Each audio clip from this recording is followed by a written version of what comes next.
The views and opinions expressed on this podcast are those of Green Acres and our guests. These general gardening tips and suggestions may work for you, as well as those from alternative sources. When using any garden products or tools, read and follow all label directions.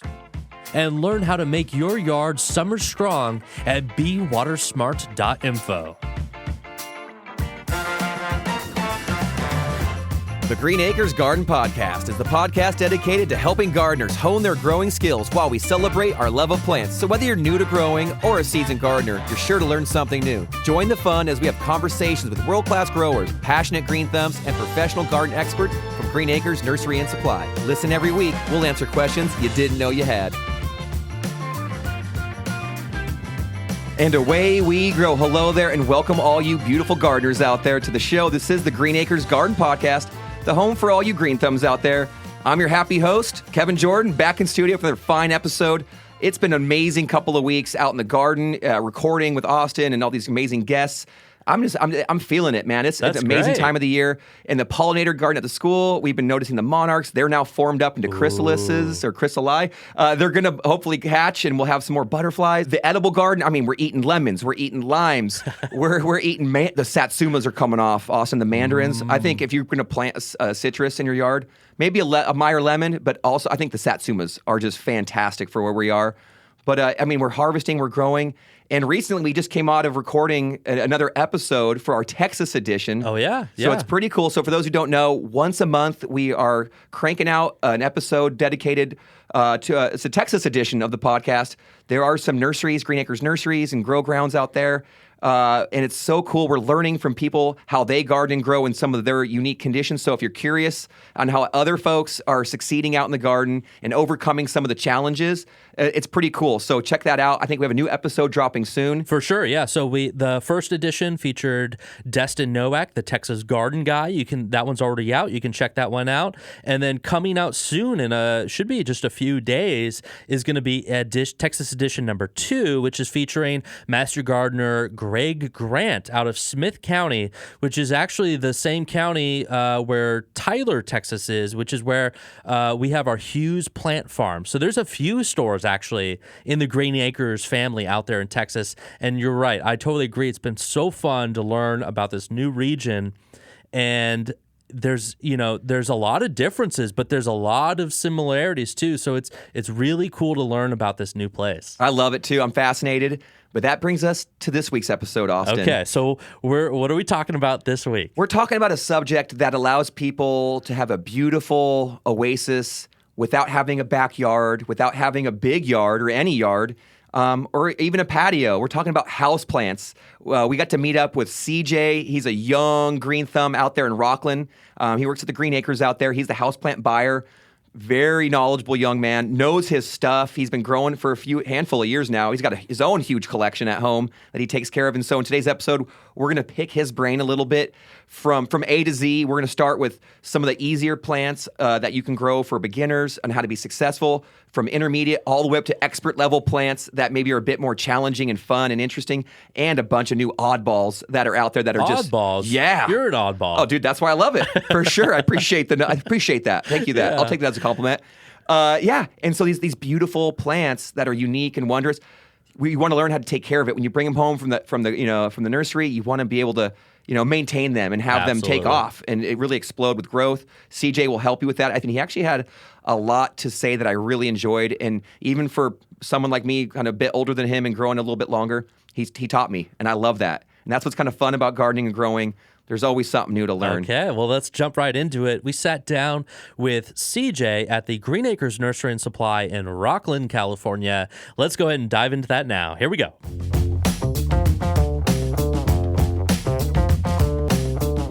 I love the personal attachment to these plants. Like, every plant has its own kind of personality, its own place in your home, and just finding what fits for you and rolling with it. Hi, my name is CJ. I'm the houseplant buyer here at Green Acres in Rocklin. Excited to be talking about all things houseplants, and any questions you have, feel free. So for those who don't know, what is like a houseplant buyer? Because a lot of our listeners are like, hey, I'm a houseplant buyer. I buy them a lot. But what does that mean for you here? Basically, I have to learn the wants and needs of our customer base, people who are coming in every day looking for plants. So I'm constantly talking with the people I'm seeing and just finding out what they need, what they're looking for. And then from there, I'm just searching through our vendor lists and trying to source out those plants. What are some of the best practices that you're noticing that if a customer comes in, what would you encourage them to do? I would say the more hands-on and the more you're willing to work with your plants, don't be afraid of them.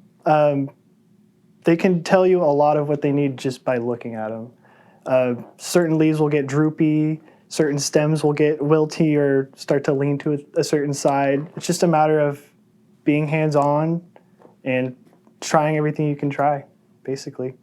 CJ, I'm curious, can I pick your brain a little bit about like plant options? Because I know there's so much to choose from. Absolutely. And so I want to kind of start with like maybe one or two like selections that you could give to us that are beginner plants that are just really, kind of bulletproof in that regard and very, easy to be successful with. What would you say are like one or two houseplants that you'd recommend for someone who's like an absolute beginner? Definitely. My personal favorite for beginners and honestly for anyone looking to get into houseplants would be a pothos. A nice trailing plant. They come in a lot of different shapes and colors. They kind of thrive on neglect. They appreciate being dry before you water them again. And they're honestly not too picky with lighting. So as long as you have a window somewhere in the room, you could probably get away with growing a pothos. It's also a fun one. You can either stake it up and have it climbing. We do that at the school. We have an 8-foot moss pole we made. They look pretty impressive and the leaves size up nice and big. Or you can just let them trail down. It's a nice little dainty touch to whatever room you want to put it in. And they have that proper tropical look to them. Exactly. Besides that, Sansevieria, your snake plants, it's classic. Can't go wrong. Oh, yeah. Very, I've forgotten very them easy. for months. Yes. And then came back and it was like, okay, still here. One of the most forgiving plants, I would say. And again, they come in a wide variety of shapes and colors. As long as you have a good spot with a decent amount of light, as long as you're checking on them periodically once a week or once every other week, they'll do just fine. They'll give you what you need. They'll survive just fine. A lot of these houseplants, for the most part, do appreciate drying out somewhat, if not all the way. So usually if I have a customer asking for their first plant ever, the first thing I'll typically ask them is, how heavy-handed are you with your watering? Do you like to water your plants, or do you want something you can just set it and forget it? Because that gives me a good idea of their mindset when it comes to caring for these things. If they're down for being pretty heavy-handed with their watering, I can steer them towards a thirstier plant, such as like a spathiphyllum peace lily or a fern variety, African violet, something that will appreciate that constant moisture. If there's someone who's got a really hectic schedule and they're running around everywhere, but they just want some greenery in the house, then I can steer them towards something that wants a little more neglect, like the snake plant. Snake plant, a little peperomia. Exactly, a ZZ plant, something that can just pretty much sit there. Oh, ZZ plants are awesome. Yeah. What are your thoughts on them? I love the way that they look so unique compared to other plants. It's one of my favorites. I have a pretty massive one in my house. I have a ZZ oscura. It's the black variety. Oh, that's but cool. It's just super fun. The new leaves will come out a nice bright lime green, and then you can watch them fade down to that black, dark green. It's just a fun one. Oh, that stands out. Yeah. Now, for those of you who would be like, I got the pothos, I've had my snake plants, my sansevierias, I want something a little bit more challenging. Yeah. What's a good plant or two for somebody who's kind of ready to take the next step? Yeah, so there's a long list, but a few that come to mind would be a calathea, or your prayer plant family. So pretty. Very pretty, very striking foliage, but they do appreciate a little more hands-on care. They don't necessarily want to dry out as much as a snake plant would, and they also appreciate a little extra humidity. So it would be something you'd have to have either a specific spot in your house that can handle it, or getting like a humidifier. Another one would be a ficus variety. They are fairly easy to grow. They just need a little more light. Things like grow lights too come in really handy. You can practically put them anywhere and just get that little extra boost of light. A lot of times they can also acclimate too. So if a plant isn't doing so well in a lower light condition, you can move it to a little bit brighter spot, see if it grows a little more. If it does well from there, you can usually bring it back and kind of condition it to lower lighting. Okay, now those are some beautiful plants. I want to get up to the expert level, but before I do, I've got some on my mind. You brought up some of these plants were trees, and I love the idea of kind of growing trees indoors. I have a few at my house. Actually, I have to cut back one of my ficus. It's literally snaking up and hitting my roof. Yeah. But what are some of your favorite house plants that kind of can be considered like a tree? One of my personal favorites right now would be a Brachychiton rupestris. It's also known as the Queensland bottle tree. It's a very uncommon one. You don't really see it a lot, but they just have a very cool lacy foliage. It's a drought-tolerant plant, so it's not something you really have to care for too much. And they get a really cool tap root. Oh, really? Underneath the soil, they all kind of look different. So when it comes time to repot them, you can raise them up a few inches out of the pot and you get some cool characteristics. Oh, that's so cool. So each one's different. It's a fun one. All right, I'll give it a shot. All right, CJ, now let's graduate. We've done the beginner plants. We've talked about some intermediate plants. What are some of like the high level and expert level plants? What's the go-to? Yeah, there's a lot of varieties. Alocasia is a big genus that can be a little bit tricky. Big plants too, some of them. Big plants, yeah. So you kind of have to have a good spot where it can grow into, and you also have to have the right conditions. They're a little bit prone to pests, so it's one of those plants you have to be a little more hands-on, making sure you're checking front and back of the leaves. They also appreciate higher humidity, so it's not something you can necessarily just throw into your average household. You kind of have to have dry air going over. It's not going to be great. Yeah. A lot of people grow these in grow cabinets with fans and grow lights, humidifiers. Anthuriums also, not your traditional like flamingo lilies that you see everywhere, but there's some other varieties that are more grown for their foliage that are just really, really high humidity loving plants. So that's been a challenge for me too. Yeah. Where I have plants that they're getting enough light, the water's fine, but the air is just too dry. And so they're still doing fine, but you'll just see a little bit of browning on the edges and things like that. Yeah. What would you suggest? You talk about the Mills, is that the Millsbow cabinets you see that people are using from, what is it, IKEA? Yeah, IKEA grow cabinets. Yeah. Just any kind of enclosed setup where you can control the temperature and humidity better. Even something as simple as putting a cloche or a glass dome over your plant to raise those humidity levels. There's a lot of little tips and tricks that can help, but like putting all the plants together and having them kind of get a little microclimate. The pebble trays. Exactly. The little humidifier. I love it all. And I think people have to kind of, like you said, just experiment and be willing to kind of see what works for each plant. How important is it to put these plants in a container that drains well? Extremely important. Drainage and soil are, I would say, equally as important as light. If you have a plethora of light, brightest room in the house, and you have horrible potting soil that stays too moist or a pot that has no drainage, you're going to run into more problems than if you were putting your plant in a dark room.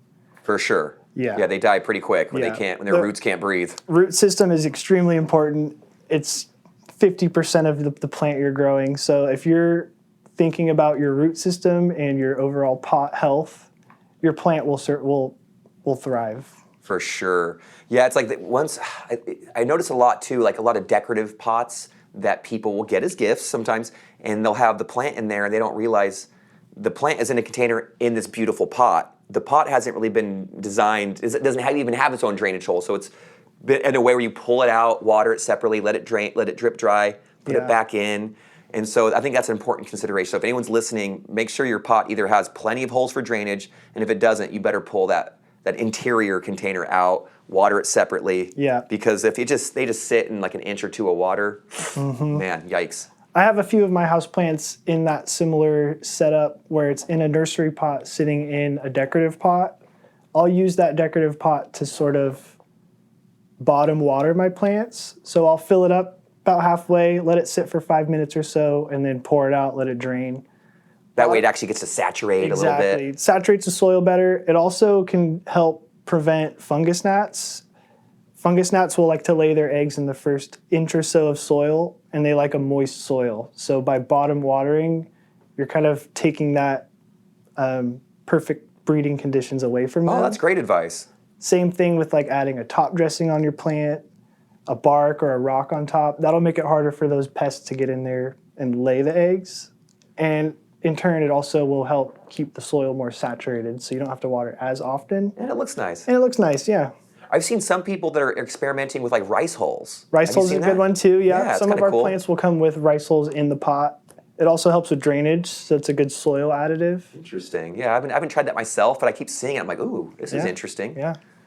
There's a group of plants, houseplants, that I just love, and I feel like there's other people that love them too, and there's this whole category, but they kind of require their own kind of level of care, and I'm talking about the aeroids. And maybe we talked a little bit about a few of them today, but can you discuss like what is an aeroid and how do they differ as far as how we care for them?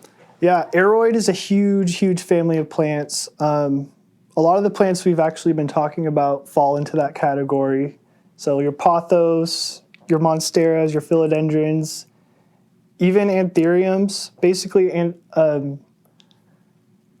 the wild, these are plants that want to grow either on a tree or near a tree. So they require that vertical support.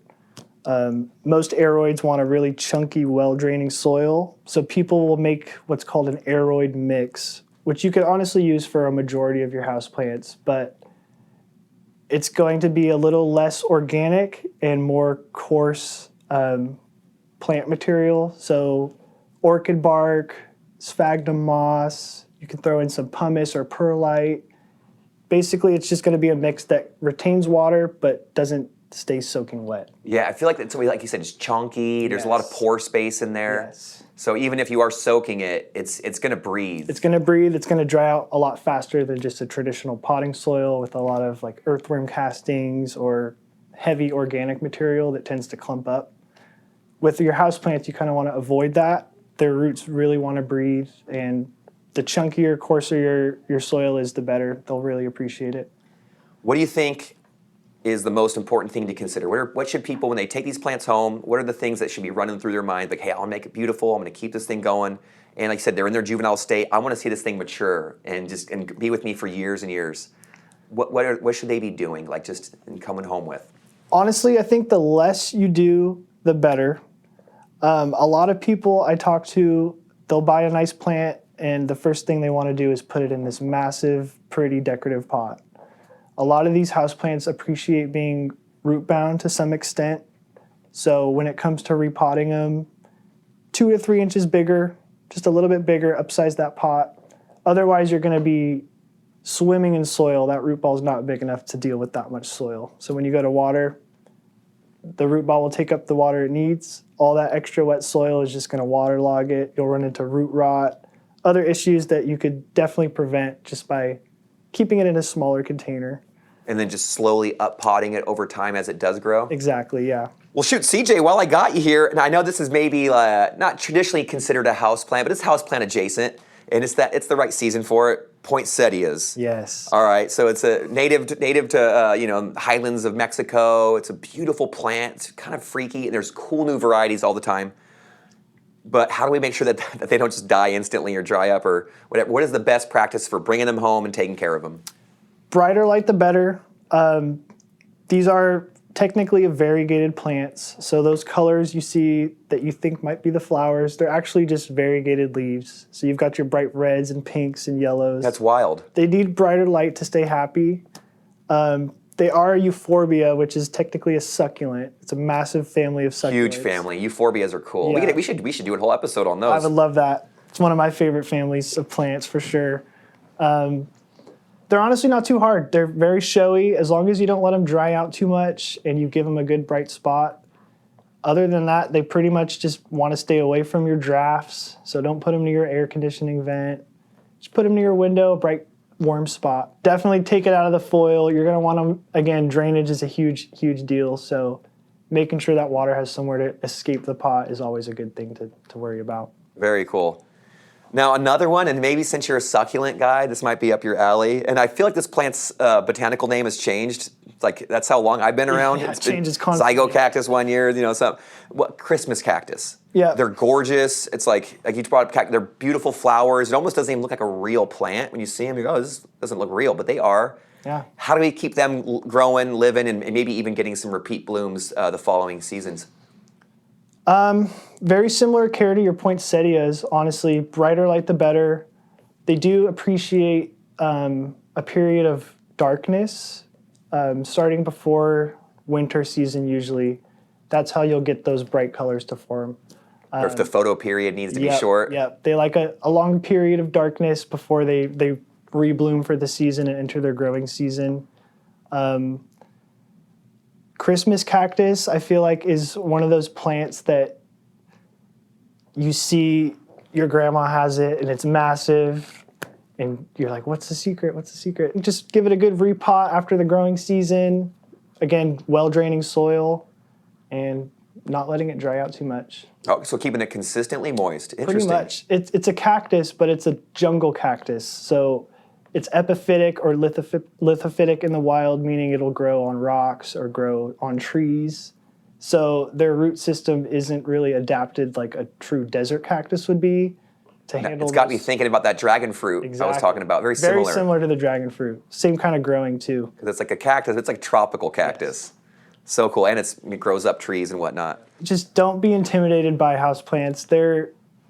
There's such a wide variety. There's something for everyone out there, and you just have to go find it. The plant community is such a great community. Everyone has so much knowledge, and everyone's willing to help out.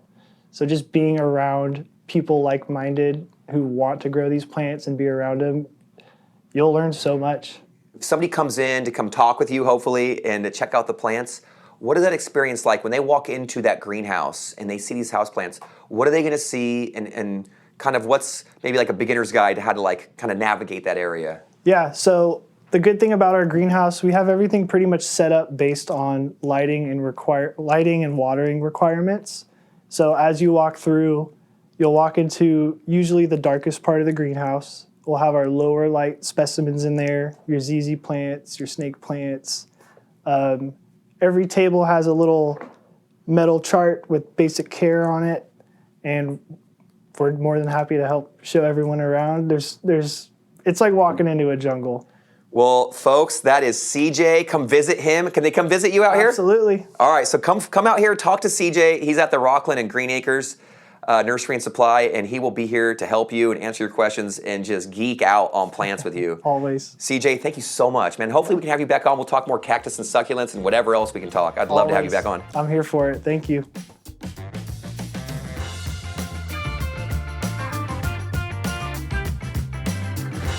All right, we are back from our interview with CJ. What a great time. And I really actually had a good time going up to Rocklin. You know, we don't go there enough, Kevin. It was good to be out there. If you're a listener in the area and you haven't been to our Rocklin location, please go check that out. CJ's there, and he's gotten a beautiful houseplant section. Gorgeous. Kevin, what was it like talking to CJ? So much fun. I mean, CJ was so warm, welcoming, and did tons of great knowledge right off the bat. Yeah, for sure. Like I said, I've been growing for a bit, and he provided me with tons of great knowledge. I like the idea of kind of making your own soil mixes, or how he adds in a cactus succulent mix into some of his potting mixes. That seems to be the hack we've heard from other people. Like making the custom mix is like a really important thing to do. For sure. Because I think as he talked, you really learn, these plants, he's like, learn about where they came from. And then you realize kind of what environments and conditions they really thrive in. Wet stuff. And often wet, but fast draining. So these tropical regions are obviously, they rain a bunch, but they typically have very fast draining soil. So as that rain comes, it goes quickly, and so those plants, their roots want to breathe well. So I think a lot of good helpful hints in there about watering, fertilizing, taking care of those plants, looking for those pests and how to take care of them. A lot of optimism, and that's what I like about houseplants is even if you have like a hiccup or two or a plant doesn't quite do it for you, you can experiment. You know, if a plant's suffering, you try to figure out what it is. Are you overwatering it? Does it need more light typically? So just trace it back. Plants are basic. They need light, they need air, they need water, a little bit of nutrition. Right. And then you want to keep the bugs off them a little bit. I totally agree. And as I was listening, I was thinking about my own plants and thinking, what can I do to better serve them? And this time of year, Kevin, you think they kind of slow their growth down a bit, right? Because it's getting colder. But then there's also this challenge of like we're turning our heaters on and they're getting hit by the heat. So it's definitely a time to focus indoors on our houseplants, but there's also this kind of challenge of like, you don't want to fertilize them now. and you want to add humidity, but we've got the air drying it out. So Yeah. it's kind of a battle, you know? So For it's sure. like really, we need to spend some time checking on them, seeing how they're doing, taking care of them, and adjusting our care. This is the time to be doing that, right? Absolutely. Yeah. And that's why it's kind of nice to start with some of those hardy, really robust plants. If you're new to it, get good with those. Like he talked about, I mean, just something simple as a sansevieria, the snake plant. That is a great one. It handles neglect, low light pretty well. But if you can get that one to go, then you hopefully build your confidence. And then you sure. can work up to some of those more exciting ones that maybe do require a bit more humidity and a little bit more care. But you know what? Compared to some of the plants I take care of outdoors, and but when you compare to harvesting and cultivating the dirt, houseplants, man, Easier? they're so much fun. They're easy, and then you can kind of experiment with new ones, like refreshing. I mean, I think one thing you can do too is just refreshing the potting mix if you've had one in a container for too long, and and then also he mentioned, if you have a bunch of salt buildup in there and just draining out that, flushing it out to leach out those excess salts, that's helpful. And one thing he brought up too is not up potting too quickly and having a tiny plant in a massive pot where it doesn't dry out. The soil there's so much soil there, and so a lot of interesting things to take from For this. sure. Hey, I got something to add. I don't know if you think this is cool, but you had been talking on a recent interview about growing mushrooms, and I know fungus is not a plant, not a house plant, but I thought it'd be cool to bring up. We have a new supply in the stores of mushrooms. Yes. So those grow kits you were talking about, we've got, and I think you even said you wanted the pink oyster mushroom. Yeah. I just saw them in the store the other day. Okay. So Right on. if people are curious about growing houseplants and house mushrooms, I don't know what to call Yeah, them. yeah. What to call House it. fungus. Let's add that to the mix here too. Like, go check those out. I think they're super cool. Make a great gift, and they're like you said, for sure. You were having success with them. Yeah, they come ready to go. And so Right. you open them up, you follow the instructions. Usually you slice into it a little bit. That lets the air kind of in. You add some moisture with maybe a mister spray or whatever. And then before you know it, boop, boop, boop, boop, boop, you got yourself some delicious There we go. mushrooms. That could be a cool Christmas gift or something like that. It's funny that you brought up. It is kind of like, it's like growing indoors. Yeah. Very, very akin to houseplant growing. And it's funny too. They want fresh air. They want a bit of moisture. A little bit of light is fine for them. I always thought growing up, mushrooms need complete darkness. Oh, they don't. No. The temperature of your home, they like, usually depending upon the variety, but the temperature of most homes is fine. And the light they get is perfect. It actually helps with their growth. So I think if you like houseplants, maybe mushrooms might be as well. But, I'm ready to grow. I love it. I think if you're one of those people and you're like, I want to create my own little slice of paradise, houseplants are a great place to start. All right, cool. Well, that's all for this week. Thank you for joining us, CJ, and thank you to all of our listeners and hanging out with us. And Kevin, go ahead and take us out. Hey, thank you all for being here, folks. We love doing this. We love having you. And please, just realize every time you're growing, you're cultivating yourself. You're cultivating joy. You're cultivating your own well-being. I think plants and gardening and growing and hooking up and connecting to other people, I think it's our way back. It is a pathway back to personal well-being and just, for me, personal happiness. I love it, and this is a joy. So happy gardening to you all, and please never stop growing. We'll see y'all next time.